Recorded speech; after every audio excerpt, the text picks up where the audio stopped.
first year, they have that project now. And I think I came across a Brazilian artist called Randolfo Lamonier, and he was creating a series of future prophecies that are kind of like posters. He's a fine artist. And he writes these kind of absurd predictions for the future. So I sent this artist to Jago, and Jago sent me a couple of articles about the idea of defuturing. So I wanted to find out what that was. You know, I'd never heard of defuturing before. And when I was researching into it, I wanted to see, you know, who was working with this idea, especially in Brazil.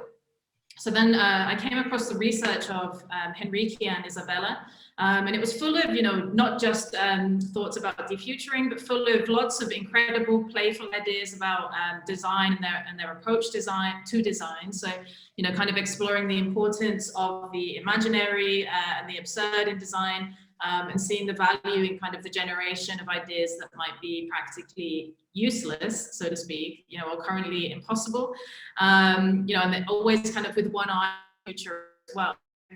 You know, I thought that their research was really exciting and interesting, you know, and I wanted to invite them to share it with you guys as well. So that was how I discovered them.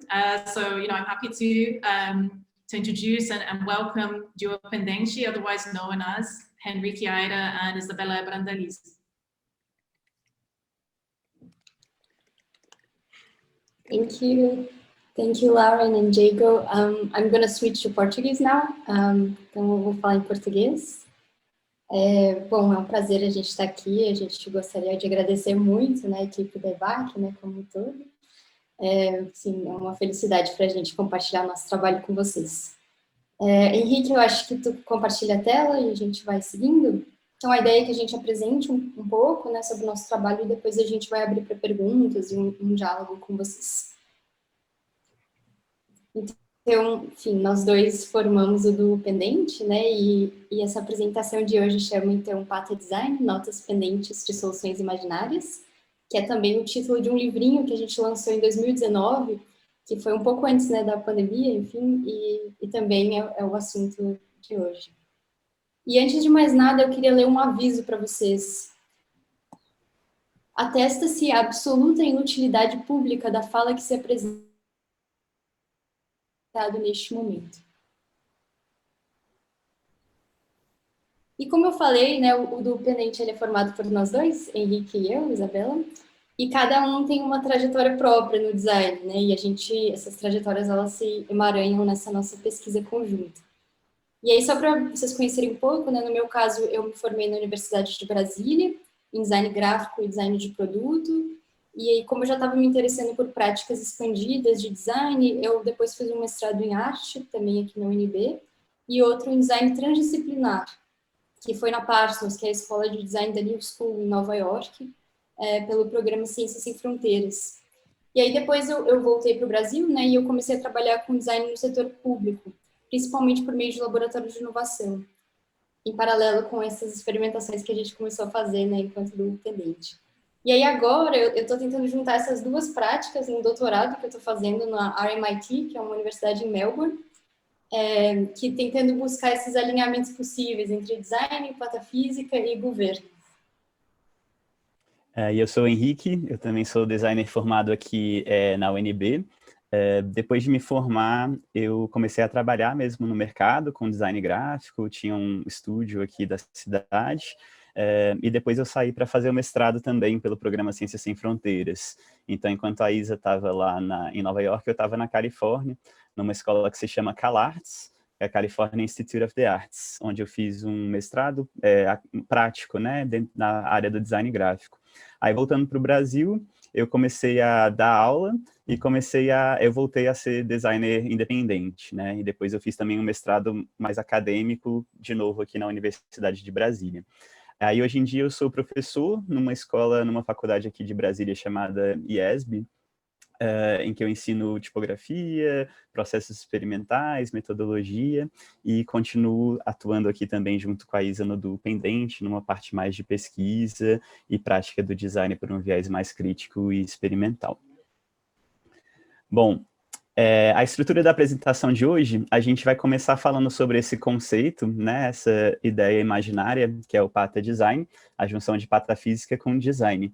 Em seguida, a gente apresenta um pouquinho de um experimento pedagógico que a gente fez na UNB, uma disciplina que a gente deu como professores voluntários lá durante um período.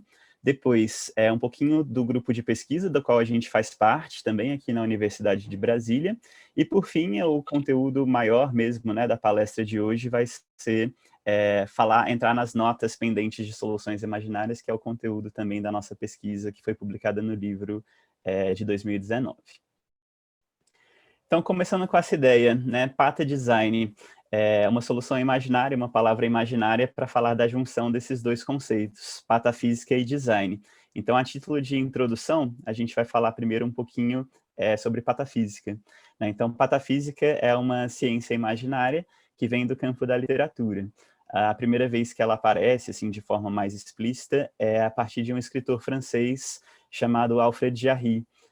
Na virada do século XIX para o século XX, ele lança um livro chamado Artimanhas e Opiniões do Dr. Faustrol Patafísico, onde essa palavra, né, patafísica, aparece pela primeira vez de forma um pouco mais conceituada.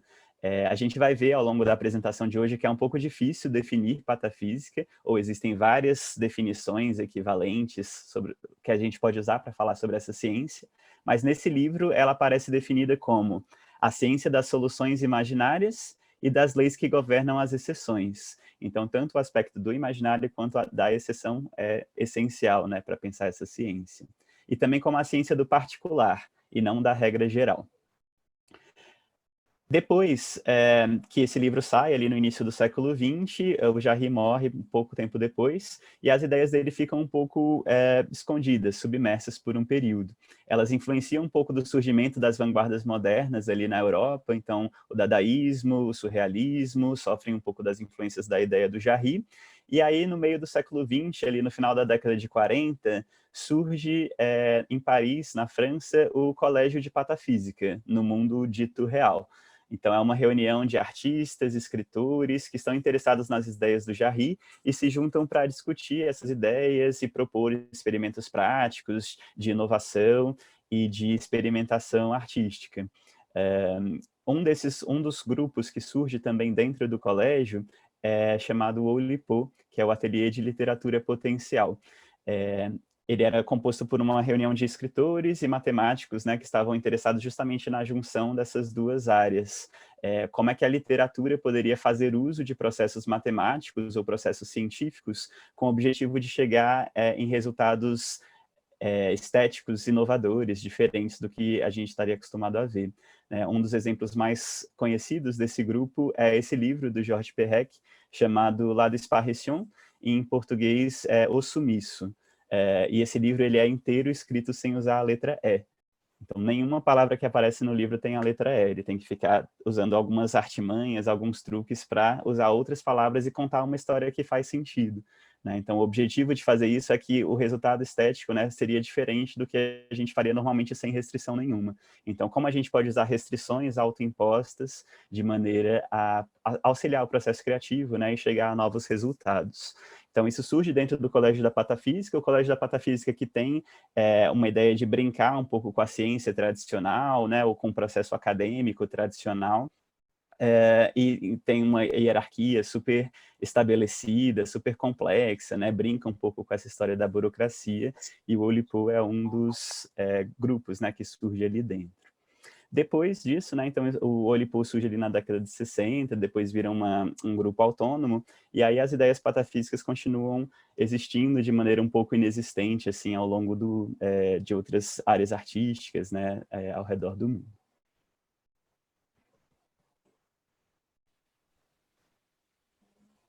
Bom, e quando a gente está pensando em design, a gente está propondo uma visão contemporânea, né, de design, que pensar a partir de alguns outros olhares, algumas outras perspectivas, colocar o design de cabeça para baixo, né, com um processo que seja além de solução de problemas, mas também algo que gere aberturas, que gere questionamentos, que gere novas investigações. E a gente vai explorar um pouco mais dessas visões, né, ao longo da fala de hoje, mas é só para vocês terem em mente também o que a gente está falando quando fala de design. E aí, especificamente, né, a forma como a gente encontrou, né, para colocar design e patafísica em relação, né, pata-design, essa palavra imaginária, foi por meio de princípios. Então, a gente listou princípios que aparecem de maneira mais ou menos explícita, né, em trabalhos de patafísicos conscientes e que, de alguma forma, criam algum desconforto para designers. E são absurdo, exceção, inutilidade, equivalência, humor, ambiguidade e latência. E criar uma lista de princípios pode parecer por si só um esforço antipatafísico, né? Mas esses princípios, eles não são exaustivos e eles funcionam justamente como uma forma de explorar essa própria contradição. E aí, para ampliar um pouco mais a polêmica, né, além da gente ter criado essa lista de princípios, a gente também resolveu criar uma disciplina dentro de uma universidade justamente sobre essa ciência que, de toda maneira, evita qualquer tipo de definição e enquadramento institucional. Então, nós dois, a gente ministrou essa disciplina chamada Pata Design, Design de Exceção, Interfaces Imaginárias e Artefatos Absurdos, durante 3 semestres para alunos da graduação da UNB, e não só no design, mas também alunos das artes, arquitetura, ciências sociais, letras, comunicação, né? Foram várias disciplinas diferentes, e isso foi em 2016 e 2017, a gente tinha acabado de voltar do mestrado. E foi uma disciplina prática, né? Então, a gente intercalava alguns exercícios rápidos com alguns projetos mais longos, né? E a ideia era justamente explorar essas manifestações dos princípios em diferentes formas nos projetos. E aí, um exemplo, a gente tem um exemplo de um exercício rápido, né? Que um aluno fez, usando latência e absurdo. E aí, ele fez essa cartografia efêmera de um passeio que ele tinha feito por um dos prédios lá da UNB. E aí ele foi registrando toda vez que ele via pessoas fumando nesse passeio. E aí ele imprimiu essa cartografia no papel seda e ele pode ser enrolado em 3 cigarros, né, como vocês podem ver na imagem. E como cada um desses cigarros demora aproximadamente 5 minutos para ser fumado, os 3 juntos totalizariam 15 minutos, que foi justamente o tempo que ele demorou para fazer esse passeio inicial. E aí tem um outro exemplo de um projeto maior, em que essa dupla de alunos, eles perguntaram, e se todos fossem míopes? Né? Eles tinham essa provocação inicial. E aí, com isso, eles repensaram algumas relações, assim, de proximidade, de afeto, né? Quais seriam os desdobramentos dessa provocação. E eles foram para um lado bem poético também, assim, materializando a nossa relação com as estrelas, pensaram nesses souvenirs astronômicos também. Foi super bacana. E um outro ponto de pesquisa, né, do qual a gente faz parte, está relacionado com esse grupo de pesquisa, dentro da linha Espaço Poética Jogo, do Departamento de Design da UNB. O grupo de pesquisa se chama Provisório ou Não, e ele é organizado pelo professor Rogério Câmara, aqui da Universidade de Brasília. A gente se inspira bastante no trabalho do Oulipo, que é aquele grupo que eu estava contando agora há pouco, né, que pensa essa relação de restrições para a construção de processos de inovação estética na literatura, só que a gente, em vez de fazer isso com literatura, a gente faz isso com design gráfico, né? Então, a gente propõe experimentos visuais coletivos com base nessas restrições que nós mesmos nos colocamos. Então, é uma pesquisa que se dá também muito no campo da prática, né? Então, só a título de exemplo, a gente trouxe 2 projetos que a gente fez junto com esse grupo, para entender um pouco, né, como é que funciona essa relação das exceções e dessas restrições que a gente utiliza. Então, um dos projetos que a gente fez foi uma coleção de selos. Eram 7 selos, e o que é legal desse projeto é o processo, né, que a gente usou para fazer, para a construção de cada um dos selos. Então, nessa época, eram 7 pessoas, os integrantes do grupo de pesquisa, e a gente queria construir algo com base em restrições para ver o que isso ia dar em termos de resultado gráfico. Né? Então, as regras que a gente utilizou como restrição, tinha a restrição do espaço, né, porque o selo é bastante pequeno, então isso já era um ponto de restrição, e aí os selos foram construídos com 7 camadas de cores. Cada uma das camadas foi feita por um designer diferente. E aí o que a pessoa tinha que fazer era, naquele espaço pequeno do selo, colocar 20 elementos que começassem com a mesma letra. Então, dá para ver, por exemplo, que a pessoa que começou essa série, né, que fez essa primeira camada, estava com a letra C, porque ela fez um selo de 5 centavos que comemorava o centenário do camarão congelado cru com casca. palavras que começam com a letra C. E assim vai, né? A gente passa esse selo para a próxima pessoa, que vai sobrepondo isso com uma outra camada, que usam mais 20 elementos com outra letra, e assim por diante. É assim que a gente tem aqui o resultado final da coleção dos 7 selos, após passar por esse processo, né, em cada um deles. E um outro projeto que a gente fez, também se inspirando um pouco nos escritos, né, das temáticas da patafísica, teve como base e restrição inicial essa citação do Perrec, que diz assim: se a física propõe, você tem um irmão e ele gosta de queijo, então a metafísica responde, se você tem um irmão, ele gosta de queijo. Mas a patafísica diz, você não tem um irmão e ele gosta de queijo. Então, a patafísica tem um pouco dessa brincadeira, né? Como se fosse 2 degraus de distância da realidade, né? Então, física, metafísica e patafísica. E aí a gente se inspirou, então, nessa citação para fazer uma série de 3 trípticos, em que a gente tinha uma peça para representando a física, outro para a metafísica e outro para a patafísica. Essa foi a primeira sequência, o primeiro tríptico. Esse foi o segundo, também pensando em física, metafísica e patafísica. E esse é o terceiro resultado, também com a mesma inspiração. E vocês podem acompanhar um pouquinho do trabalho, né, desse grupo pelo Instagram. Eu vou até voltar aqui para vocês conseguirem ver o endereço do Instagram, né, tá aqui. Provisório ou não, lá no Instagram. A gente não faz isso muito bem, mas a gente tenta ir documentando aí os resultados dos nossos processos lá no Instagram. Então, quem quiser conhecer um pouco mais pode acessar por meio desse canal. Voltando aqui, então. Bom, então, como vocês podem imaginar, vários pensamentos começaram a surgir, né, depois que a gente começou a colocar design e patafísica em relação. E aí a gente resolveu registrar um pouco dessas coisas que estavam surgindo, essas elucubrações, no formato desse livrinho. E aí foi um livrinho que a gente viabilizou por meio do FAC, que é um fundo de apoio, exato, que tem aqui em Brasília, né, aqui no Distrito Federal, e também por meio da editora Estereográfica, que é uma editora local também especializada em indústria de design. Foi a forma como a gente conseguiu dar corpo para o livro. E aí aqui a gente tem um exemplo de página dupla, só para vocês verem que não é um livro acadêmico também, né, que tenta explicar detalhadamente assuntos muito importantes, mas na verdade é um conjunto de pensamentos temporários que foram escritos não só em forma de texto, mas também fotografias que a gente tirou numa expedição que a gente fez aqui em Brasília, alguns desenhos também, algumas relações com outros trabalhos. E aqui tem o sumário, né, do livro, também vocês podem ver que a gente dividiu esse livrinho nos capítulos, cada capítulo é baseado num daqueles princípios, né, que eu falei antes, então, absurdo, exceção, etc.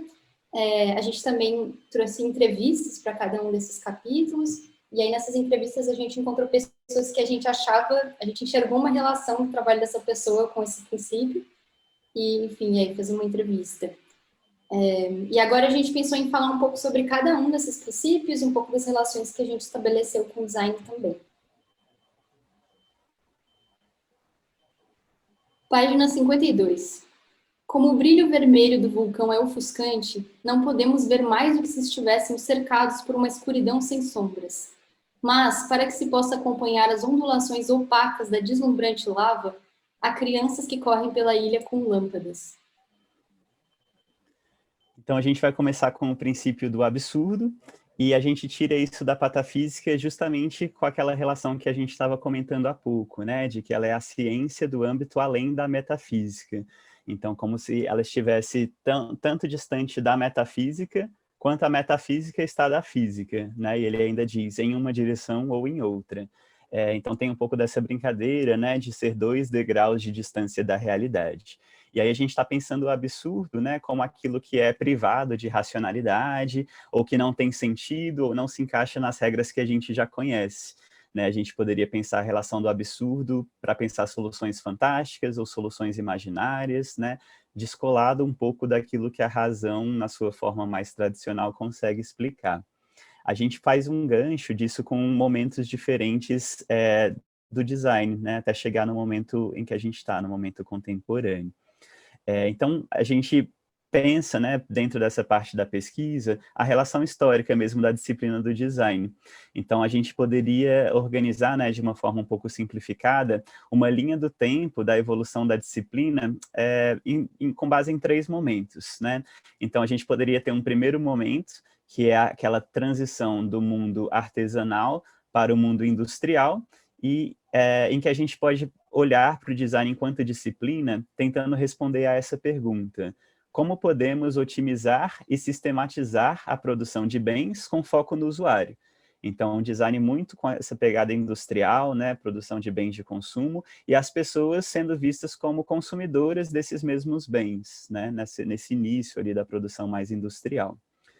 Um segundo momento em que a gente poderia olhar ali mais a partir da metade do século XX, o design começa a perceber que ele não dá conta de sozinho solucionar alguns problemas, né? Então, a visão do design como solução de problemas nem sempre é totalmente acertada, né? Então, se a gente pensa em problemas muito grandes, os wicked problems, né? Os problemas traiçoeiros, que não tem uma solução simples, né? Se a gente pensa o racismo ou a questão da fome, né? Então, o design sozinho não consegue dar conta disso, né? Então, é um momento também que o design abre, né, as pontes de relação com outras disciplinas, começa a pensar de modo um pouco mais abrangente, mais sistêmico, né? Olhar para as relações das coisas, e algumas pautas, né, como questões ambientais, questões políticas e sociais, vão sendo cada vez mais discutidas, né, e levadas em consideração pelos designers, né, e pela sociedade de forma mais ampla.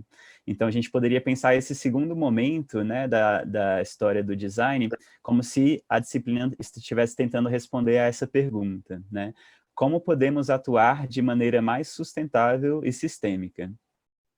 E aí depois, né, entrando aí a partir do século XXI, a gente tem o momento contemporâneo, né, no design, e aí fica aqui a ressalva, né, de que é um pouquinho difícil até falar sobre o momento contemporâneo, já que nós estamos nós mesmos embebidos, né, nesse momento, mas a gente vê algumas perspectivas variadas, né, mais ampliadas de olhar para o design, e a gente tenta olhar para esse momento a partir dessa pergunta, né, como se a disciplina estivesse tentando responder essa pergunta: como podemos coletivamente reconfigurar projetos de mundos. Então, aqui a gente não está falando de indústria, né, de bens, a gente está falando de coisas um pouco mais ampliadas, de reconfiguração realmente da estrutura do mundo. Então, se a gente for pensar o design na contemporaneidade, né, a gente consegue ver várias abordagens, né, que começam a ficar cada vez mais presentes, que tentam pensar o design para além dessa ideia de solução de problemas, né, unicamente, né? Isso continua existindo, né? Mas que o que mais que o design pode fazer, né? Então, a gente pode olhar para abordagens mais críticas, experimentais ou especulativas do design, essa ideia dos designs para o pluriverso, né? Ou designs com outros nomes, né? E aí aqui a gente puxa o gancho do absurdo, né? Então, se a gente pudesse pensar isso também na forma de uma pergunta, a gente poderia falar: como absurdizar a vida contemporânea e o sistema vigente a partir da especulação de realidades? Então, a gente consegue usar o design como uma ferramenta para fazer isso, né? E assim, pegando esse gancho do absurdo, pensar não aquilo que é totalmente irracional, né? O que a razão não consegue explicar, mas até mesmo outras racionalidades possíveis, né, para pensar e praticar design. Como a Isa tinha falado, né, em cada capítulo a gente traz uma entrevista com uma pessoa, né? Então, no capítulo que no livro a gente fala sobre absurdo, a gente entrevistou a Teresa Bettinardi, que é designer, professora, inclusive deu aula, né, aqui na EBAC. E a Teresa, ela atua bastante com design editorial, né, faz livros, ela conduz também um clube de leitura no design. E aí, em uma das respostas, né, a gente conversou um pouquinho com ela sobre a prática dela, sobre as ideias, e sobre essa proposta, né, de olhar para o absurdo no design, né, como é que isso pode impactar de alguma forma o processo criativo. E uma das falas que ela trouxe, uma das perguntas da entrevista foi essa daqui: uma das minhas coisas favoritas no mundo é quando eu olho para algo, leio uma história, converso com alguém, ouço uma música e penso: as coisas não são mais as mesmas. Então, fala sobre essa constante mudança, né, que a gente vai passando, esse repertório que a gente vai construindo, a mudança de olhar para o mundo, né? E quando a gente muda de olhar para o mundo, a gente também muda a nossa forma de criar. E o que vocês estão vendo aqui na imagem é a resposta que a Teresa Bettinardi deu para a pergunta que a gente fez, que era definir design a partir de uma imagem encontrada na internet. Página 17. Estou trazendo alguns seres que conseguiram escapar da sua lei e da sua justiça, nas entrelinhas dos meus volumes apreendidos.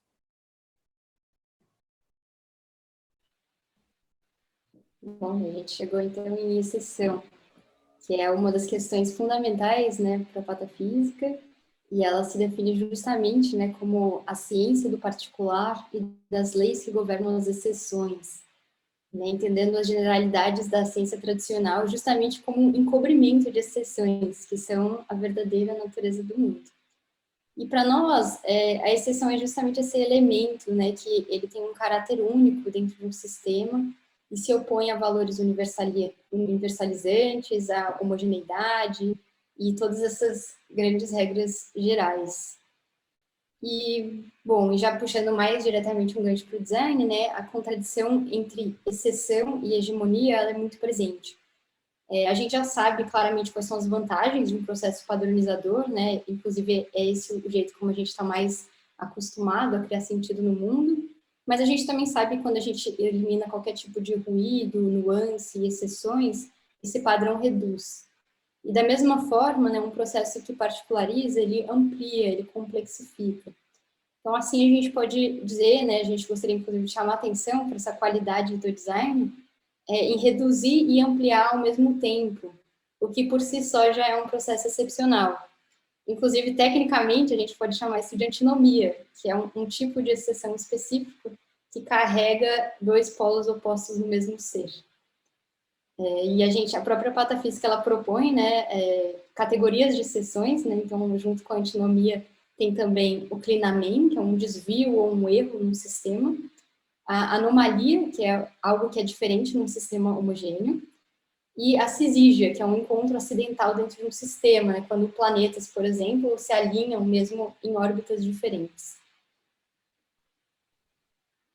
E a patafísica, né, é uma palavra que, quando ela foi criada pelo Alfred Jarry, ela foi precedida de um apóstrofo justamente para ser excluído do dicionário, né, para ser uma exceção. E para evitar um trocadilho qualquer, sem que ele jamais tivesse mencionado que trocadilho é esse, né? Também sendo uma solução imaginária. E quando a gente pensa na nossa condição latino-americana, a gente passou a especular o que aconteceria se esse apóstrofo migrasse para o sul, se tornando então uma vírgula. E pensando nessa nossa excepcionalidade, né, enquanto sul global. E aí aqui a gente trouxe também uma provocação do Boaventura de Souza Santos, né, que ele fala sobre essas formas de fazer do Sul, as epistemologias do Sul, e também esse mapa que é bem conhecido, né, do Torres Garcia, que eles já começam a nos dar algumas dicas, né, algumas orientações sobre formas de entendimento, né, de navegação e muitas delas invertidas. E, bom, e sobre a entrevista, né, nesse caso a gente falou com o Jacques Fuchs, que é um matemático, ele foi mestre em computação e também doutor em literatura. Ele escreveu um livro super bacana que se chama Literatura e Matemática, falando um pouco sobre Oulipo.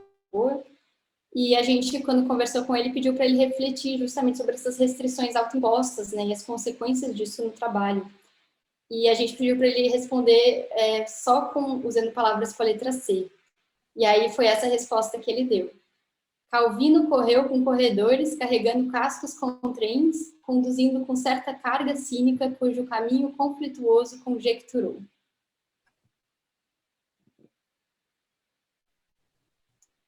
E na página 75. Pode-se supor com confiança que ele só conseguia perceber o espaço em duas dimensões, e era refratário à ideia de progresso, implicando com isso uma figura em espiral. Bom, entrando então no princípio da inutilidade, né? Então a patafísica joga muito com isso, né? Quando ela propõe essa ideia de soluções imaginárias. E aí a gente poderia se perguntar, para que serve uma solução imaginária, né? Qual é a utilidade dela? E essa questão da utilidade é muito cara ao design, né? Se a gente pensa que o design costuma, né, da forma mais tradicional, mais costumeira, costuma produzir coisas que vão ser utilizadas por alguém, né? Então, fica aquela pergunta de para que serve o design que não serve para nada, né? A gente pensar a inutilidade como algo que descreve justamente a antítese de valores modernos, né? O modernismo que é tão caro ao design, particularmente no Brasil, né? A partir dessa vertente moderna europeia, que influenciou as primeiras escolas de design no Brasil, né? E até hoje influencia um pouco a maneira como o design é ensinado e praticado no país, né? Então, esses valores modernos como eficiência, clareza, objetividade, né, minimalismo, foco na função, um design que é muito funcional e por isso muito útil, né? Então, a inutilidade seria o antiprogresso em essência, né? Tem uma coisa muito legal, né, do aspecto de algo que é inútil, que é ele gera estranhamento. A pessoa fica se questionando para que algo inútil existe, né? Então, é aquele momento de parar e pensar, refletir um pouquinho naquilo que foi criado, particularmente quando é algo que foi criado, né? E não algo que já existia naturalmente. E aí a gente traz, né, como conteúdo para pensar essa questão da inutilidade, uma lista abreviada de inutilidades, que a gente teria aqui, então, com a letra A. Alvura, arrumação, asseio, atemporal. Na letra B, Bauhaus, binarismo, Brasília. Na letra C, certeza, cientificismo, clareza, concreto, controle, Costa. Na letra D, determinação, divisão, dogma. Na letra E, especialização, estratégia, estrutura. Com a letra F, finitude, forma menor do que função, funcionalidade e assim por diante.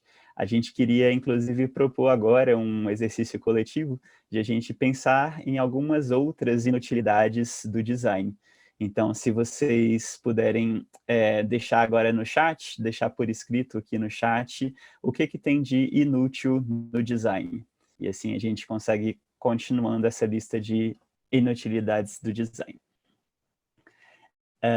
No caso do livro, né, quando a gente falou sobre inutilidade, a gente trouxe a entrevista com a professora Janaína Ningu, que habita ali entre o espaço do módulo 15 e do módulo 18, no subsolo do Instituto Central de Ciências da Universidade de Brasília.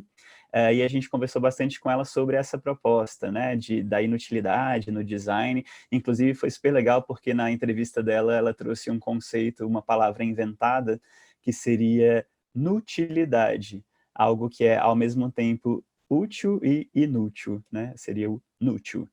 E ela trouxe também essa resposta aqui para uma das nossas perguntas, que diz assim: enquanto o design dá forma à matéria, a patafísica atribui elasticidade a essa mesma matéria, interrogando-a, nomeando-a. Pata-design, seja ele praticado no mundo dito real ou em qualquer outro, é, portanto, o design elástico. E o que seria do design se não fosse elástico? Página 24. E, tendo diminuído para o tamanho clássico de um ácaro, como um paradigma de pequenez, ele viajou ao longo de uma folha de repolho, sem prestar atenção aos seus companheiros ácaros ou ao aspecto ampliado de seu ambiente, até encontrar a água. Bom, gente, cheguei em equivalência. Para a patafísica, todas as coisas são iguais. Ou seja, o colégio da patafísica, ele não é melhor ou pior do que a Real Academia Francesa ou um clube de extermínio de ervas daninhas de um bairro qualquer. E se a gente pensar nessas implicações, né, da equivalência para o design, significa a gente colocar em relação de igualdade lógica diferentes proposições.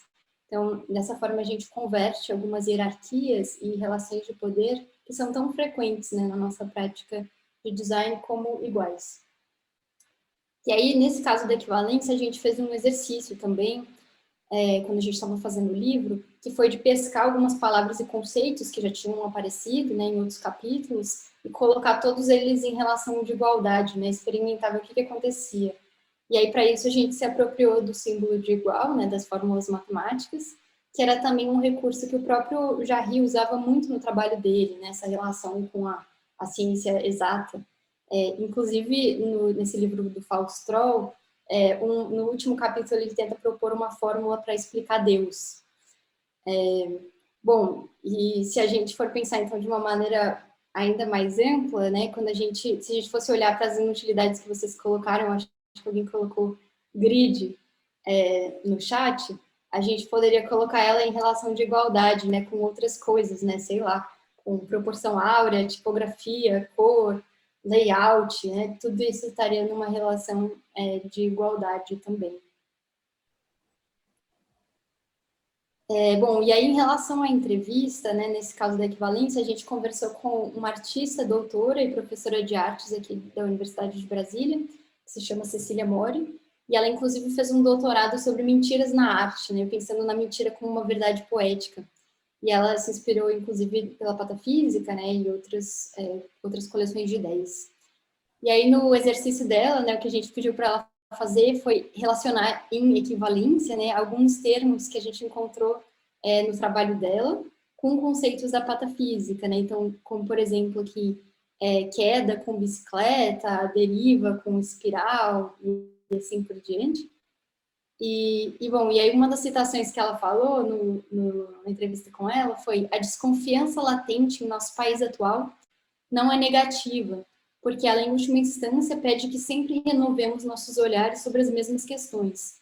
E toda revisão implica numa dimensão crítica, o que é saudável tanto para o sujeito quanto para a sociedade. E aí, lembrando que ela falou isso em 2019, né, na época que a gente estava fazendo o livro. E aí aqui eu acho que isso é importante reforçar que essa ideia de equivalência, ela não se relaciona com uma passividade ou com uma indiferença, mas talvez com algo mais próximo de imperturbabilidade, né, que a gente até acho que vai falar no próximo capítulo também. Página 33. E como a ilha é estéril e desolada, ele não pôde cultivar nenhum tipo de barba. Então, entrando agora no princípio do humor, e o humor é muito caro à patafísica, né? Primeiro, ligando, né, com essa ideia de imperturbabilidade que a Isa estava falando agora há pouco, né? Então, para a patafísica, a vida é absurda, né? Voltando naquele princípio do absurdo, assim. Então, eles dizem que se a vida é absurda, é ridículo levá-la a sério. Né? E eles dizem só o cômico é sério. Então, eles falam bastante sobre olhar para o humor com seriedade e para a seriedade com humor. Né? Então ele fala bastante sobre esse tipo de humor patafísico, que não é o humor da piada, né, da gargalhada, né, do ficar rindo sem parar, mas um humor sério, né, um humor imperturbável, né, que olha para o mundo com esses olhos, né, de seriedade e compromisso com a própria natureza patafísica do mundo. Se a gente pensa o humor, né, então o humor ele diz respeito àquilo que é cômico, aquilo que é engraçado, né? Muitas vezes o humor ele é uma elaboração, né, da realidade para a gente poder falar o contrário daquilo que a gente quer dizer, né? Então eu quero falar isso, mas eu falo o contrário disso, deixo isso de um jeito engraçado, né? Com o objetivo de gerar estranhamento, né? Então esse humor ele também coloca a coisa em suspensão, interroga o olhar, né, de quem está entrando em contato com aquilo. Então, a gente poderia fazer um gancho com o design no sentido de questionamento. Né? Então, se para a patafísica humor e seriedade são equivalentes, né? Se a gente não é afetado pelas emoções, se a gente permanece imperturbável, a gente vê eles como algo equivalente também. Né? E aí fica esse questionamento que sobrevém da própria atitude patafísica com a qual a gente olha para o mundo. Né? Então, se o humor, quando ele está afirmando alguma coisa, na verdade ele está dizendo o contrário do que ele quer dizer, né? Ao afirmar, ele está interrogando, colocando as coisas em suspensão. A gente poderia pensar, então, essa relação, né, entre humor e seriedade, que, embora poderiam parecer opostos, né, a patafísica, ao vê-los como equivalentes, permitem que a gente trabalhe nesse meio do caminho, né? O que acontece ali com algo que está entre o humor e a seriedade, né? Algo que é sério, mas que é tratado com humor, ou algo que é bem-humorado, mas é tratado com seriedade, né? Nesse sentido, a gente poderia também pensar uma outra relação com a própria ideia de estranhamento, né? Se o humor ele gera estranhamento, então a gente contrapõe isso com o conceito de familiaridade, né? Pensando que estranhamento e familiaridade não seriam opostos necessariamente, mas também equivalentes, né? E aí a gente poderia trabalhar ali no limiar, né? No meio do caminho entre os dois, e pensar projetos de design, por exemplo, que são estranhamente familiares. né, ou familiarmente estranhos. E navegar nesse meio do caminho, às vezes, traz mais questionamento, né, ou traz mais surpresa, ou traz mais frutos do que trabalhar exclusivamente com o familiar ou exclusivamente com o estranho, né? Assim como não trabalhar exclusivamente com o humor ou exclusivamente com a seriedade. E também tem um outro par de conceitos equivalentes, né, que a gente poderia pensar, que é a ideia de ficção e realidade, né? Então, se a gente propõe soluções imaginárias, a gente está trabalhando em cima da realidade, mas com uma camada de ficção, né, que a sobrepõe. Então, se a gente pega esses pares, né, de conceitos equivalentes, a gente poderia montar uma espécie de diagrama que mostra esses espectros, né, entre o estranhamento e a familiaridade, entre o humor e a seriedade, e entre a ficção e a realidade. E a gente consegue pensar projetos, inclusive, de design, né, que estariam localizados em algum ponto desse diagrama, ou olhar para projetos já existentes, né, e tentar localizá-los aqui, né, a partir desse eixo cartesiano, não tão cartesiano assim. E aí a gente trouxe essa citação aqui do regente Luc Etienne, né, que é um dos membros da hierarquia mais alta do Colégio de Patafísica, que fala um pouco sobre essa relação da patafísica com a seriedade, né? E ele diz: o verdadeiro patafísico não leva nada a sério, exceto a patafísica, que consiste em não levar nada a sério. Né? Então, o verdadeiro patafísico não pode levar nada a sério, nem mesmo a patafísica. Se você for ser patafísico realmente, né, conscientemente patafísico, você não pode levar nem mesmo a patafísica a sério. E aí, a entrevista que a gente fez para falar sobre humor foi com o designer Fábio Lopes. O Fábio Lopes é um designer do Rio de Janeiro. Ele trabalha com projetos, né, de design autoral, design autônomo, para clientes reais, mas ele também tem uma vertente de trabalho mais autoral, né, com crítica social, crítica política. Ele também é professor na PUC-Rio e tem um trabalho, a gente achava, né, que a gente conseguia traçar um paralelo entre o trabalho dele e esse princípio do humor. Em uma das respostas, né, que ele deu para a gente, ele falou assim: é um mundo complexo e em constante crise. Qualquer resposta definitiva tem toda a pinta de estar equivocada ou estacionada no tempo. Né? Então, novamente, essas entrevistas foram feitas em 2019, né, antes da pandemia, mas a gente consegue claramente, né, traçar um paralelo com a nossa situação atual. E a gente pediu também como exercício, né, então deu para ver, né, que todos os entrevistados tiveram também que fazer um exercício como parte da entrevista. No caso do Fábio Lopes, o exercício era traduzir a resposta dele utilizando 3 ícones de um projeto chamado Mini Rio, um projeto do próprio Fábio Lopes. Né? A gente pediu para ele escolher 3 ícones que traduzissem a resposta anterior e também dar um nome para cada um desses ícones. Né? Então, aqui tem a resposta dele com os conceitos de contradição, sobrevivência e consequência. Página 17. Estou ainda mais convencido da excelência de meus cálculos e de sua insubmersibilidade, pois, como é meu hábito invariável, não estaremos navegando na água, mas em terra seca. Com isso a gente entra em ambiguidade. E eu vou começar então lendo uma frase da patafísica, que é: todas as coisas são patafísicas. No entanto, poucos homens, leia-se seres humanos, praticam a patafísica de forma consciente. Bom, então, ambiguidade é essa qualidade, né, de admitir leituras e significados diferentes para uma mesma coisa. Então, algo que também é super evitado em textos informativos ou textos científicos. Então, ser deliberadamente escorregadio, aberto, né, dando margens a diferentes interpretações, gerando novas perguntas, né, ao invés de respostas ou significados fechados. E a patafísica, né, quando ela escapa de definições definitivas, o que ela faz, na verdade, é criar uma série de definições diferentes, né, múltiplas. E aí a gente pegou algumas aqui para mostrar para vocês. Então, por exemplo, essa do Enrico Bage. A patafísica facilmente passa de um estado de definição aparente a outro. Assim, pode apresentar-se sob os aspectos de um gás, um líquido ou um sólido. E aí tem algumas outras. Do Christian Bock, por exemplo. A patafísica revela que, como a poesia, a ciência tem uma vanguarda com a sua própria história de dissenso. E aqui Till Budden. Patafísica é ilimitação. Toda e qualquer coisa pode ser contemplada à luz da patafísica. E por último, Humberto Eco, para a perfeição final da patafísica, ela precisa ser transformada de uma ciência de soluções imaginárias para uma ciência de soluções inimagináveis. Então dá para ver, assim, só por essas citações, né, elas mesmas já estão falando um pouco sobre essa dificuldade, mas também a alegria, né, de tentar definir a patafísica. E aí, nesse capítulo, a gente conversou com o Soren Rosenbach, que é um designer e ele é doutor também em design patafísica, na verdade, né? Ele é doutor pela Universidade de Umeå, na Suécia. E, na verdade, a gente está até fazendo um projeto com ele recentemente, a gente vai contar um pouco mais para vocês no final sobre esse projeto. E aí, quando a gente conversou com ele, a gente pediu para ele representar essa espiral, esse desenho ali que está no cantinho em cima, com duas perspectivas diferentes.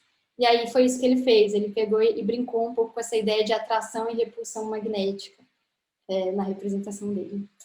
E aí, quando a gente falou com ele sobre design à luz da ambiguidade, o que ele falou foi que sabemos que mesmo os artefatos de design mais requintadamente produzidos são provisórios em sua essência.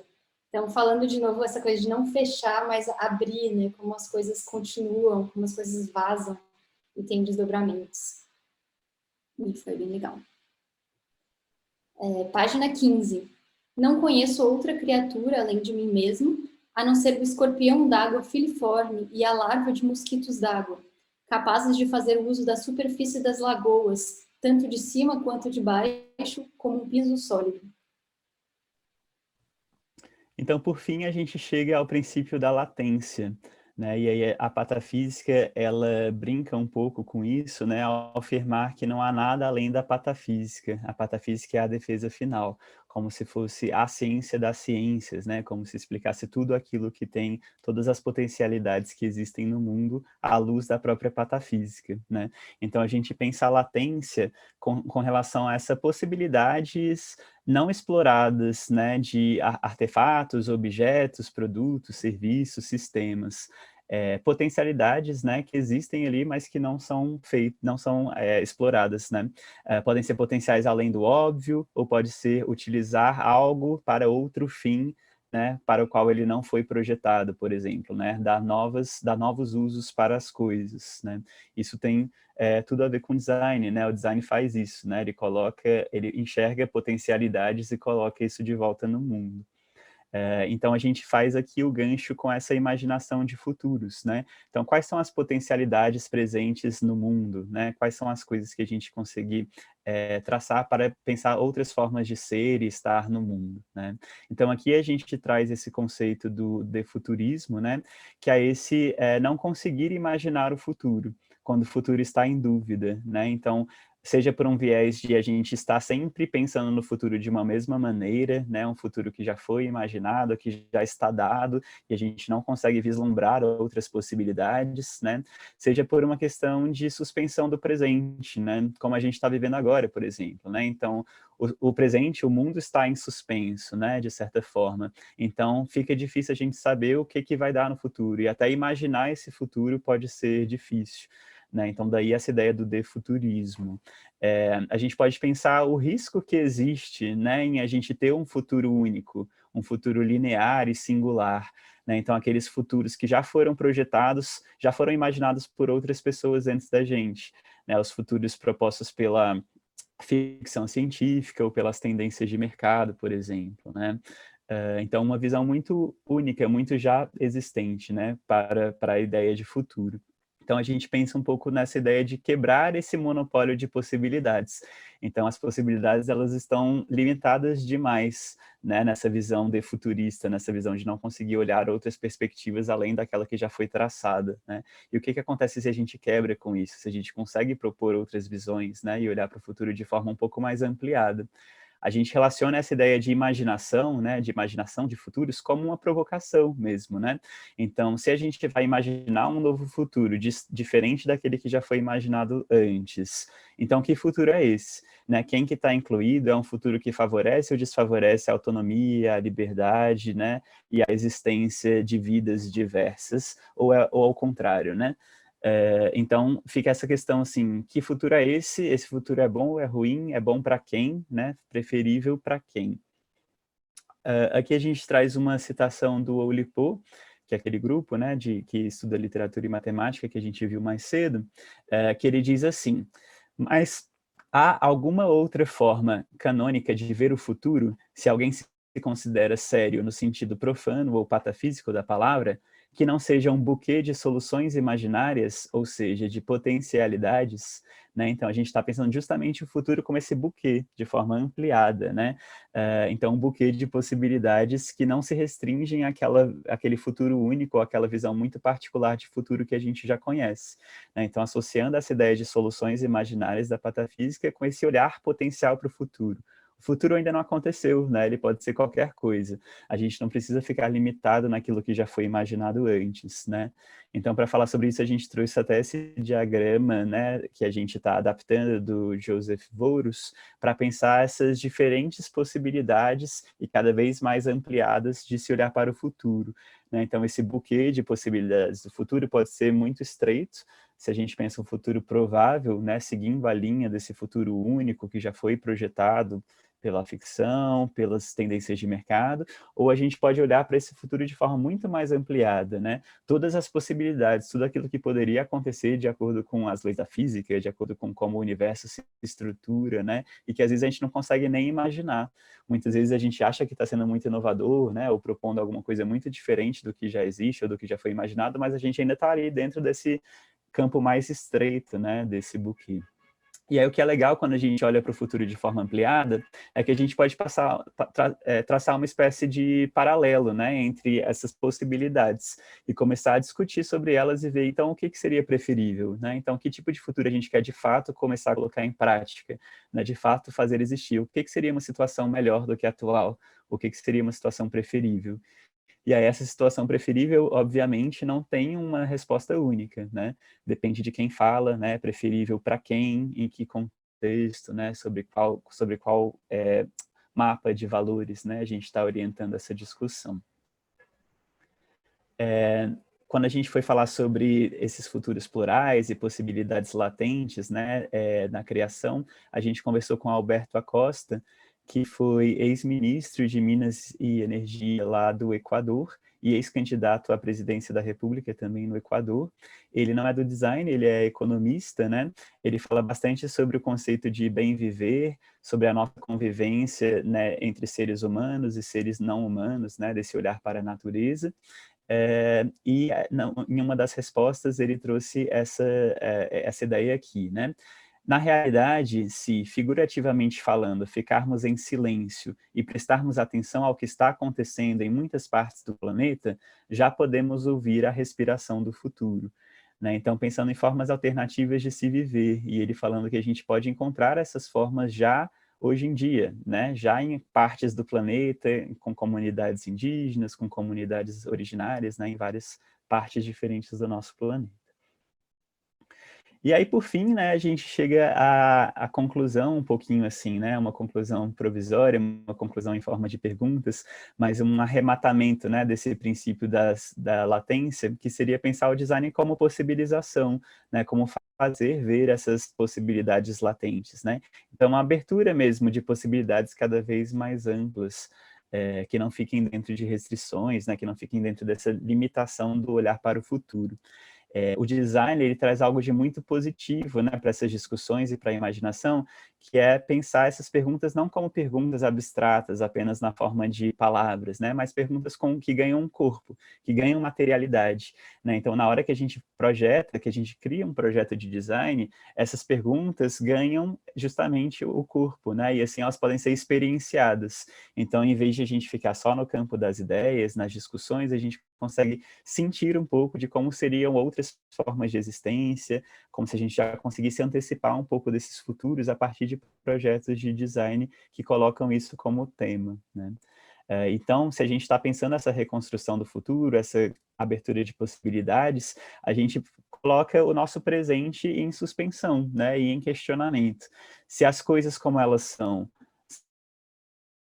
né, dentre tantas outras, então a gente pode pensar o que pode ser diferente e o que pode permanecer igual, né, com relação à situação atual.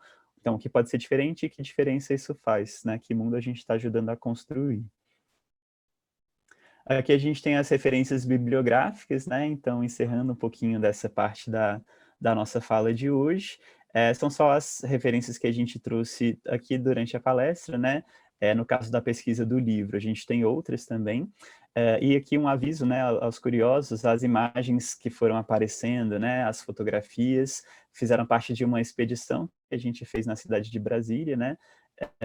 Que se chama de Brasília a Brasília pelo Céu, e os trechos, as citações que a gente foi lendo nesses momentos vieram do livro do Alfred Jarry, o Artimanhas e Opiniões do Dr. Fausto, Patafísico.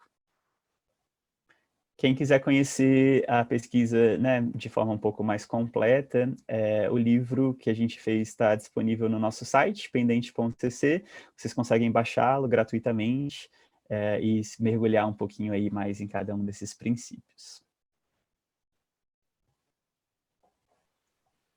E aqui, antes da gente encerrar, só para eu contar um pouco para vocês, né, eu tinha mencionado que a gente está fazendo um projeto atualmente com o Soren, ele é, na verdade, da Dinamarca, né, aquele que fez doutorado em Design Patafísica na Suécia, e aí a gente está criando essa Pata Design School, que é uma escola excepcional de exceções, que a gente está planejando para justamente explorar essas qualidades patafísicas, mas agora também envolvendo um pouco dessas questões de ambiente remoto, né, virtualidades, que ficaram tão presentes, né, nesse momento de pandemia.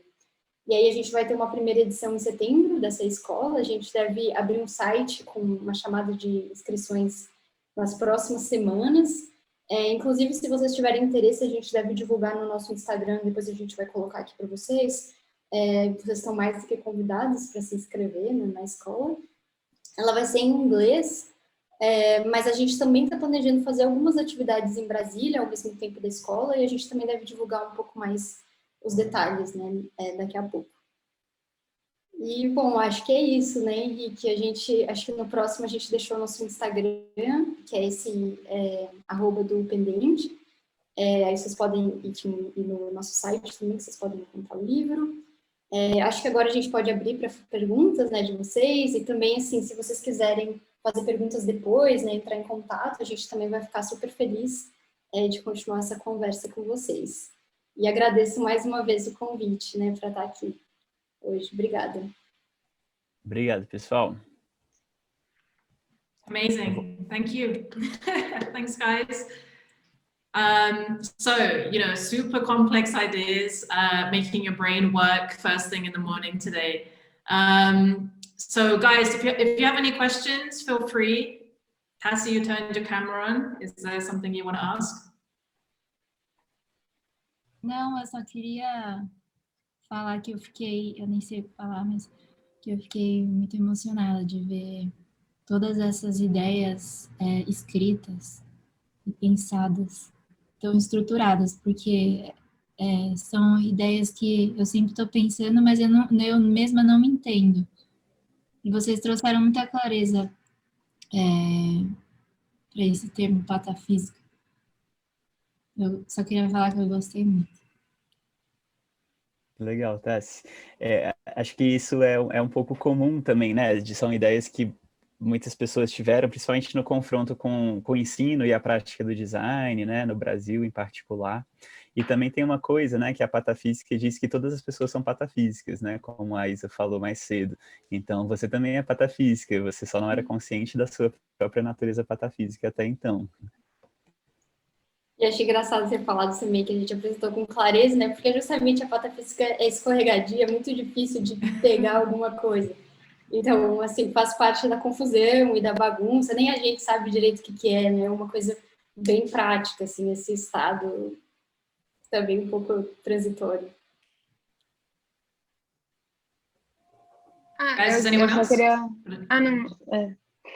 Eu só queria agradecer mesmo por vocês terem vindo. É muito legal ver, não sei, exemplos de pessoas fazendo coisas diferentes também, sabe? Isso é muito, não sei, eu nunca tinha visto algo assim.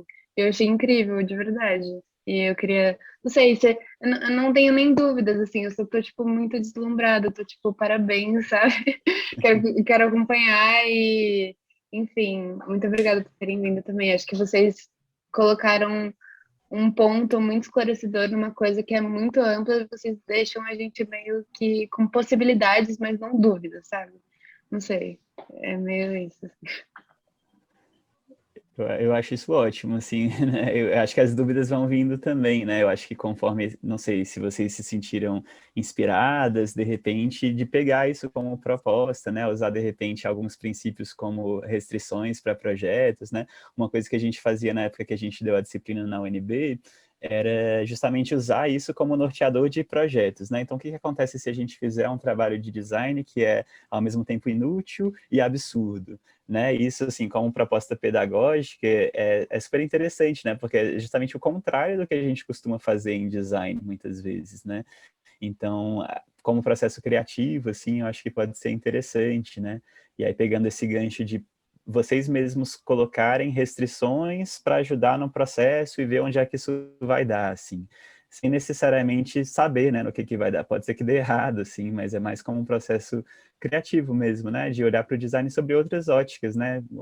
O que mais dá para a gente fazer com design, além daquilo que a gente está acostumado a ver ou estudar, né? Um pouco dessa da Nossa, proposta. sim, eu achei, inclusive, só um monte de comentário, que eu achei isso incrível, real, porque eu comecei, cada vez mais na minha vida, eu começo a ver que criatividade é você estar restrito. Tipo assim, é você ser criativo com o que você tem. E eu achei muito foda vocês trazerem, tipo, vocês colocando, vamos fazer, tipo, só coisas das que começam com essa letra, sabe? Uhum. Isso é muito legal, porque é meio que você exercitar essa restrição, tipo, você se impor essas restrições, sabe?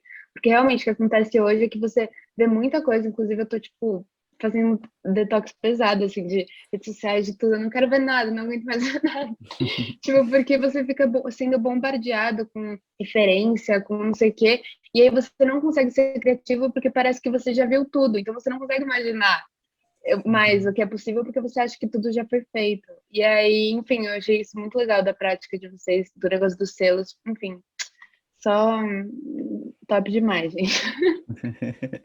Eu Não, gostei muito. totalmente, né? Acho que a gente foi muito inspirado pelo Oulipo também, né? Assim, essa coisa de se colocar restrições, que a princípio parece contraditório mesmo, né? Mas na verdade não, porque a gente acaba não fazendo as coisas que a gente sempre faz, né? Que é aquele terror da folha em branco, assim, né? Tem uma folha em branco, eu vou fazer as coisas que eu sempre fiz, ou então exatamente, né? Copiando essas referências que já estão na minha cabeça.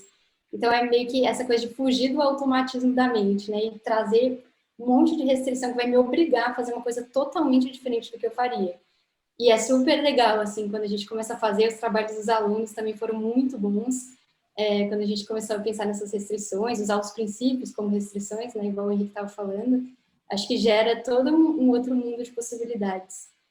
E uma outra coisa que eu ia te falar que eu acho que foi importante para a gente também, a gente quando começou a pensar sobre essas coisas, a gente também ficou pensando meio que qual é o lugar disso, né? Assim, como que a gente encontra um lugar, por exemplo, no mercado? Era um pouco difícil, assim, de pensar, né, no trabalho dessa maneira. Então, acho que a primeira forma, assim, o primeiro passo que a gente teve foi essa ideia de explorar dentro da academia, né? Então, dar essa disciplina, trazer essas outras pessoas junto com a gente, né? Esses alunos que embarcaram, e acho que isso foi muito bom. Então, aproveitar esses espaços, né, que vocês têm de escola, de outros lugares, para realmente explorar. E a outra coisa que a gente fez foi o livro, né, que foi com fundo de apoio de pesquisa, que também foi muito bom a gente ter conseguido, assim, eu acho que nos deu uma outra possibilidade real, assim, né, de pensar sobre esse livro, de desdobramentos, né, foi por causa desse livro que a gente está aqui hoje, né, que ele estava no Google. Então, assim, as coisas, quando elas estão no mundo, elas também têm algum desdobramento. E é legal pensar assim também.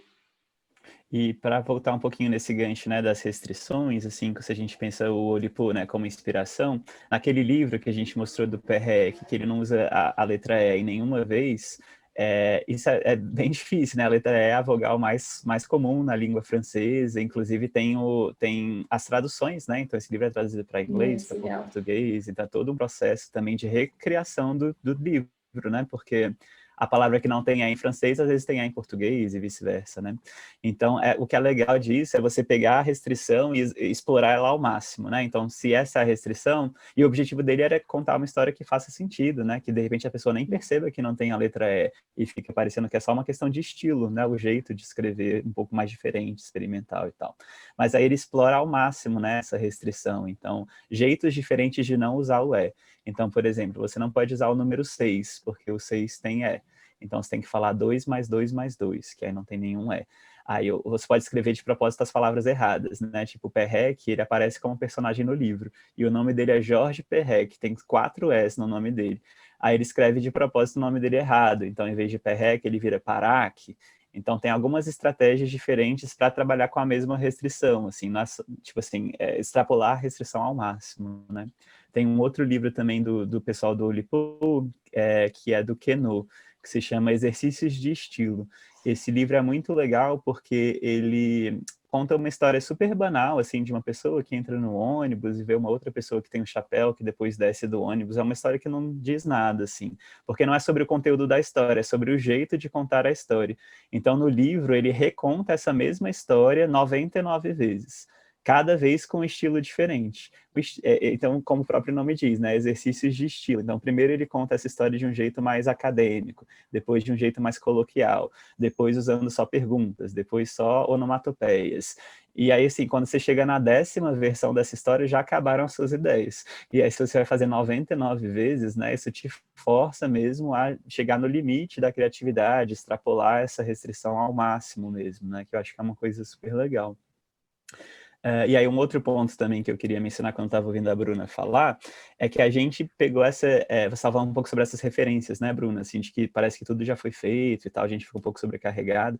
Acho que uma coisa que a gente tentou fazer também com a pesquisa foi olhar para outras referências, né, para além do design, então em puxar essa referência lá da literatura, né, e fazer essas combinações, eu acho que pode ser uma coisa legal também de a gente propor, né. E o nosso objetivo não é assim que todo mundo faça pata design, né? Mas que existem várias outras formas de fazer design, para além do que a gente está acostumado, né? Com outras referências, com outros ganchos, com outras discussões teóricas ou conceituais também, que puxem ganchos de outros caminhos também, né? Nossa, incrível, gente, sério. Foi muito bom, eu tô muito nesse momento, assim, realmente, foi incrível de verdade, assim, ter visto vocês, sério. Foi importante. Any other questions from anyone?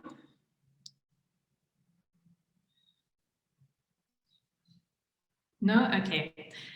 I think, for me, I think it's that exactly what everyone's saying, how I feel like these ideas that you guys are working with, I think they're so important, especially for the moment that we're all living. I think what you're talking about that crisis of the imagination, not being able to see the future, I think that is so important, I think, especially for people at the moment feeling like they're in the situation where they don't have control, to realize that they can imagine the future.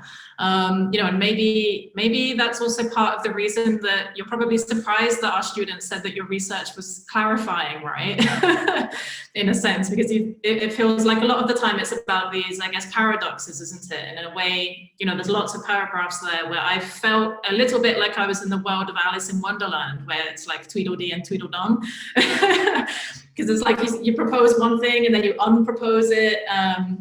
But, I think maybe that ambiguity, I think maybe it resonates very much with the moment that we're living in. I feel like the students have felt that as well. They can see that, the potential, I think, in the ideas that you guys are proposing. I suppose for me, I think I wanted to ask you guys a little bit about, the way that you're kind of integrating these ideas with the pedagogy of your course. And you said, sometimes it's challenging for designers to embrace these ideas of something that's not useful socially, or kind of practically. So I think my question for you was kind of how do you, what are some of the problems that you face getting students to incorporate these ideas in their work? And you also said that you invited some different disciplines to work with these ideas, so visual artists and I think literature students. So, do you also see a difference there between how those students from different subjects embrace these ideas?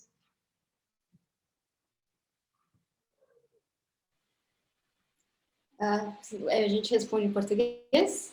Yeah, that's fine. Pode ser? Bom, acho que a disciplina foi realmente muito bom para a gente, foi realmente um playground para poder explorar esses princípios. De fato, né, a questão da ambiguidade, dizer uma coisa e desdizer, esse tipo de coisa, para a gente foi muito interessante, porque a gente também vem de uma graduação em design, né, totalmente baseadas em princípios de progresso, né, racionalidade. Então, pensar em outras racionalidades que não são definitivas, já foi um exercício para a gente também. Bom, e aí é isso, a gente, né, convidou esses alunos, e aí a forma como a gente foi fazendo, era uma disciplina prática, né, e aí a gente foi trazendo, a gente trazia alguns conceitos, mas a ideia é que os alunos experimentassem, né? Então a gente tinha uma série de exercícios curtos, né, então cada semana a gente tinha um exercício, né, específico, então, por exemplo, aquele exercício dos selos a gente também levou para os alunos, então eles eram realmente para explorar ao máximo algum tipo de princípio, algum tipo de mecânica que a gente tinha visto como uma inspiração. E a ideia não era assim, tipo, vamos criar alguma coisa super útil para eles aplicarem depois no trabalho deles, mas realmente para ser uma exceção no curso, né, no programa, né, da faculdade, para que a partir disso eles também entendam como que isso se encaixa na própria trajetória deles. E é assim, e tem sido muito interessante, porque a gente deu essa disciplina em 2016, 2017. Ou seja, os alunos que fizeram a disciplina, alguns já se formaram, enfim, já estão, tem vários tipos de desdobramentos. E aí cada um vai aplicando de maneiras totalmente diferentes. Alguns entram em contato com a gente depois, né? Falam, nossa, naquela época eu não entendi nada do que a gente estava fazendo e agora, nossa, me deu um clique. Então, todas essas coisas têm sido super interessantes. E em relação à tua pergunta das disciplinas, é muito interessante essa pergunta, porque, de fato, a gente tinha alunos do design, que era uma maioria, né, porque era uma disciplina dentro do departamento de design, mas a gente teve muitos alunos de arte, arquitetura, e, enfim, essas outras disciplinas, né, que eram mais inesperadas, tipo ciências sociais, a gente chegou a ter alguém de engenharia, enfim, algumas pessoas com umas mentes inquietas de outras áreas. Assim, uma divisão muito clara para a gente foi entre alunos de design e artes, pelo menos, assim, que era muito mais fácil para os alunos de artes incorporarem os princípios. Eles imediatamente estavam prontos para isso. Assim. Então, a gente propunha, entendia, já estava fazendo. Assim, era uma coisa incrível. E para o design, a gente precisou de muito mais tempo para aquilo ser incorporado de fato, para a gente sair desse lugar muito mental, né, de tentar entender para quê, aplicar diretamente a consequência. E acho que, assim, depois de ter passado essa primeira barreira, foi ótimo, né? E, assim, os alunos de design foram maravilhosos. Mas existiu essa diferença, assim, né? No design a gente tá mais, mas será que eu vou fazer esse negócio, né? Que não parece não servir para nada, né? O que eu vou fazer com isso depois? Um pouco mais esse julgamento, né? Very interesting, I think, because I think I asked you that as well, because, we have these kind of two disciplines as well in our BA. So we've got the design students, but we've also got illustration students. And, I teach illustration, and I can see there's a bit of a mixture here of students. I think a lot of them are from third year, so the final year of their degree. But there's some from illustration and some from graphic design. And I felt like, I don't know, this idea of your research and the imaginary. I think the imaginary is like a central, like a fundamental part of illustration, especially, isn't it, about kind of playing with things that aren't really real. So I feel like it's this kind of like a bridge in a way between the disciplines, seeing how illustration can benefit from some of the ideas of graphic design, and how graphic design can benefit from some of those ideas that are used in illustration. And I think, I don't know, for me, it's funny, isn't it, talking about like the uselessness or maybe the imaginary and having it have a social application, because I could really imagine how these ideas could be beneficial, on a social level, kind of with the public, getting them to kind of open up their imaginations and think about the future and different possibilities as well. So, I thought your research was amazing. I really loved reading it. I still have to get familiar with a lot of it. Like I said, it's really complex. It's very dense. There's so much in there. But I really wanted to share it with our students as well. I think that there's so much that they can take out of that as well, and especially the third year students. I'm really happy that they're here, because some of these ideas might feed into their final projects as well. E a gente foi tentando traçar um leque, né, de referências também, quando a gente estava escrevendo a pesquisa, assim, de que elas não fossem só referências acadêmicas também, né? Então a gente tem trechos de música, ou trechos de textos poéticos, né, coisas que não são necessariamente estudadas, né, no curso de design ou em outros cursos acadêmicos, assim. E pensando nessa ideia de equivalência, né, na equivalência das referências, assim, então o texto super acadêmico do designer mais conhecido é tão importante quanto um trecho de música, né, de algum artista brasileiro, assim, então acho que quem quiser conhecer um pouquinho mais, tem a lista de referências, né, no final do livro, de repente algumas coisas podem ser interessantes também para as pesquisas de vocês, sim, individualmente, assim, e é isso, assim, também se quiserem continuando as conversas, como a Isa falou, a gente fica aberto a isso. Perfect. And your PDF is free to download, isn't it? Like you can go to the website How to Design and download it all. So if you guys want to go to that and have a look at anything in more detail, then it's all free. Sim, a gente, A gente imprimiu como a também. gente fez... Opa, desculpa, Isa, pode falar. Não, você ia falar que a gente imprimiu os livros, até tô com um aqui. Não, com esse filtro não dá para ver. A gente imprimiu 500 exemplares, né? Mas eles já acabaram, infelizmente, assim. Mas a gente vai, assim, a ideia é que a gente lance outras edições no futuro, assim, a gente ainda não sabe muito bem o panorama, mas essa é a ideia da gente reimprimir o livro, enfim, ele foi de distribuição gratuita, então a ideia também é essa, assim, da gente ir repensando. Uma coisa que eu só ia puxar um gancho, assim, dessa tua fala da imaginação social, eu acho que é algo super poderoso também, né, da gente, não só a gente criar, mas também criar plataformas para as pessoas terem essa possibilidade de imaginar alternativas. E ainda mais no nosso papel como designers, né, a gente tem uma série de ferramentas possíveis, né, justamente para tornar experienciável, né, esse tipo de alternativa de futuro, que não necessariamente precisa ser um futuro perfeito ou utópico. Ele pode ser algo só meramente provocativo, né? Não meramente, mas algo que provoque uma discussão sobre algo que nunca foi pensado antes. E a partir dessa coisa totalmente provocativa, que não é nem utópica e nem distópica, a gente possa pensar em toda uma gama imensa, né, de alternativas que, enfim, não estavam na mesa antes. E a gente não falou isso hoje, mas a gente teve uma experiência super legal, porque a gente tem uma trajetória também, principalmente eu tenho no governo, né, eu tenho trabalhado com laboratório de inovação, e aí a gente ministrou juntos um curso, acho que chama mini curso, de design especulativo para servidores públicos. E aí foi um curso dentro da Escola Nacional de Administração Pública, aqui da ENAP, aqui em Brasília, e vieram servidores do Ministério da Economia, da Saúde, tarará, e aí junto com eles a gente ficou fazendo provocações de futuro, assim, e aí eles ficavam pensando quais seriam os desdobramentos, sei lá, se tivesse útero artificial, aí eles, nossa, em termos de regulação, o que a gente ia ter que fazer? Ia ter que criar um novo ministério, ou então um tipo de possibilidades, assim, que a gente poderia criar a partir disso. E, assim, foi super desafiador, né? Vocês podem imaginar, se para o design já é difícil, imagina. Assim, as pessoas, todas elas, né, podem imaginar alternativas, né? Faz parte do ser humano.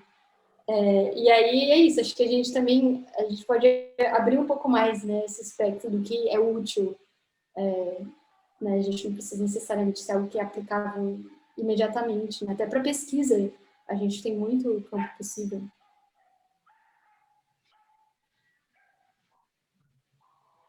Beautiful. Okay, and I think Julia, she just wrote something in the chat box for you guys. I won't read it out in loud in Portuguese, but you guys can read. Obrigada, Júlia. Okay, great. So I think maybe we've come kind of to a natural end of the speaker series today. It's been a great pleasure to have you guys with us, so thanks so much. You know, I hope maybe we can create some more connections between our students, your guys' students, our courses as well, maybe in the future. And thank you so much. It's lovely to have you.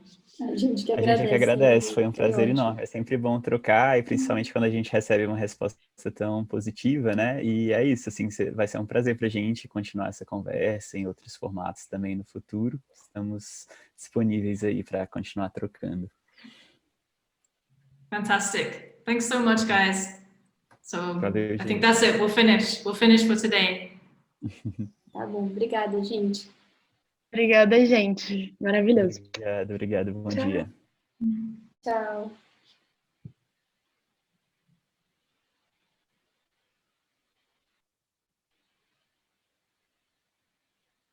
Okay. So thanks so much. I think, you know, that went really well. I know that, you know, all of the students, they'll put that up, they'll put the speech up on our YouTube channel. So, you know, we'll make sure that we share that with our students. And I think, you know, I think the time of the semester that we're in, we're kind of getting close to the end of the semester. And I think some students get a little bit overwhelmed with maybe their projects and the amount of work that they've got to do. So I'm sure that they'll go and onto the YouTube channel and revisit the talk. I think that the ideas are so complex as well. It's probably good for them to go back to the talk, rewatch it, absorb everything in their own time. But I was really interested as well by the thing that you guys mentioned at the very end of the talk, which was this, it's a school that you're creating, is that right? Like with the Swedish designer based on pataphysics, pata design. Yeah, so it's something that we're working on exactly now. We're actually working on the website at the moment.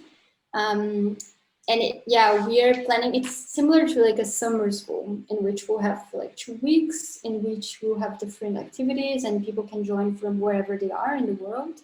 We're trying to make it time friendly. We'll see how that will work. But I think soon we'll have the website out. It's probably within the next days or maybe next week, right, Henrique? Mm-hmm. Well, yeah, so And if you really want, we can send you the link once it's out. Yeah. And you can share it with students, maybe. yeah, please. I'd love that. Yeah, it sounds really interesting. I'd be really interested to see kind of what's happening there, kind of the structure of the course, maybe depending on when it is as well. You know, if some of our students would be interested in participating with that. But okay, perfect. So I think Jago's disappeared. He often has things that he needs to do or meetings that he has to go to during this time. So he's not always here at the end. But like I said, just once again, thank you guys so much for coming and speaking to the students about your work. And yeah, we'll see, maybe we can think of some ideas of things, of ways that we can collaborate or bring you in for workshops, maybe in the next semester or something like that. I'm going to talk to Jago about it and see what we could plan. Maybe even, I don't know, for critiques or something, maybe we can get our students together for some critiques. That could be cool. I don't know if you guys are open to that kind of idea, but we can talk about it in the future. Yeah, that sounds great. Yeah, that's good. Yeah. Okay, perfect. Do you have any questions for me, or are you guys good? No, good to go. We're good. If you can share with us the link when it's on YouTube, I think that would be nice. Okay. Sure. I'll send that to you via WhatsApp. Okay. So, okay, perfect. So we'll be in touch. And have a great day, guys. You too, Lauren. Thank you again. Thank you. Bye. Bye. Bye.